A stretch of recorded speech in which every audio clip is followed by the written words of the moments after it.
O governo do estado enviou há poucas semanas atrás o orçamento, uma proposta de orçamento para a Assembleia Legislativa. Essa proposta tinha duas novidades em relação ao método usual de fazer orçamento aqui no Rio Grande do Sul. A primeira novidade é que a proposta orçamentária congelava, os gastos com funcionários públicos, os gastos com a folha de salários. A lógica é muito simples, era a lógica de um Estado que não consegue pagar em dia os seus funcionários, não pode, obviamente, propor um aumento ainda mais daquilo que ele já não consegue pagar no ano seguinte.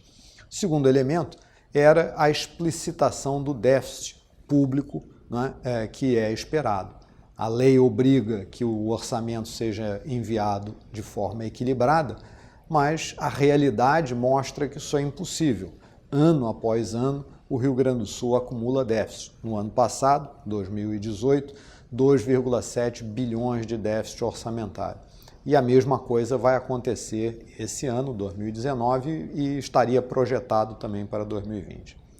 Infelizmente, o Ministério Público entrou com uma ação, o Tribunal de Justiça deu uma liminar, obrigando que essas duas inovações, vamos chamar assim, não acontecessem. Ou seja, o governador foi obrigado a fazer um aporte a mais, ou seja, fazer um reajuste no valor do orçamento, e especificamente para os demais poderes, para o Ministério Público, para a Defensoria, para o Poder Legislativo e para o Poder Judiciário, e de outro lado teve que fazer um orçamento também equilibrado. Mais uma ficção.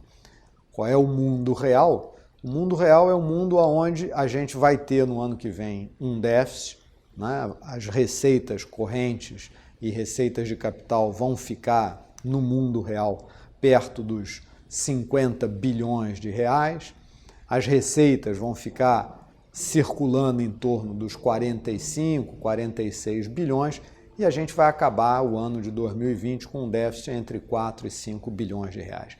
Esse é o quadro real. Como é que a gente resolve isso? Bom, tem várias formas, mas eu acredito que a forma mais simples era aquela que o governador, na verdade, tentou, que é a de congelar o volume de gastos. E a conta para se fazer é simples. O nosso principal imposto, que é o ICMS, que responde por mais de 2/3, mais de 65%, 66%, quase 2/3 do total da receita corrente líquida, esse nosso imposto ele aumenta mais ou menos R$1 bilhão todo ano.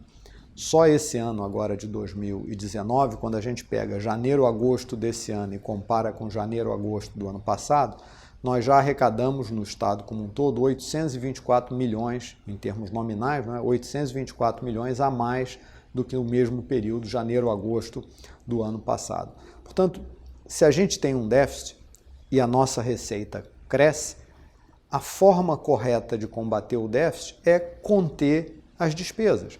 Na verdade, a gente não precisa cortar despesas em termos nominais no Rio Grande do Sul.